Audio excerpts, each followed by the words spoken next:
Texte 15, Merleau-Ponty, Sens et conscience. Nous n'avons pas d'autre manière de savoir ce que c'est qu'un tableau ou une autre chose que de les regarder, et leur signification ne se révèle que si nous les regardons d'un certain point de vue, d'une certaine distance et dans un certain sens. En un mot, si nous mettons au service du spectacle notre connivence avec le monde. Le sens d'un cours d'eau, ce mot ne veut rien dire si je ne suppose pas un sujet qui regarde d'un certain lieu vers un autre. Dans le monde en soi, toutes les directions, comme tous les mouvements, sont relatifs, ce qui revient à dire qu'il n'y en a pas.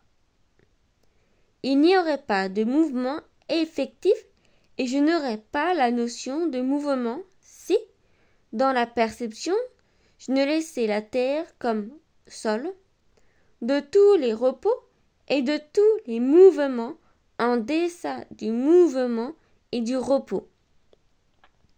Parce que je l'habite et de même, il n'y aurait pas de direction sans un être qui habite le monde et qui, par son regard, y trace la première direction repère. Pareillement, le sens d'une étoffe ne s'entend que pour un sujet qui peut aborder l'objet d'un côté ou de l'autre.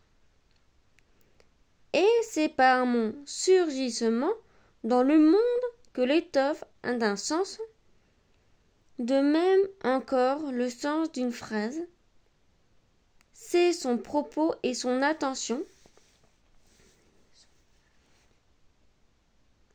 ce qui se pose encore un point de vue. De même, enfin, le sens de la vue, c'est une certaine préparation à la logique et au monde des couleurs. Sous toutes les acceptions du mot sens, nous retrouvons la même notion fondamentale d'un être orienté ou polarisé vers ce qui n'est pas. Et nous sommes ainsi toujours amenés à une conception du sujet comme ekstase, action d'être hors de soi, et à un rapport de transcendance active entre le sujet et le monde. Le monde est inséparable du sujet, mais d'un sujet qui n'est rien que projet du monde. Et le sujet est inséparable du monde, mais d'un monde qui projette lui-même.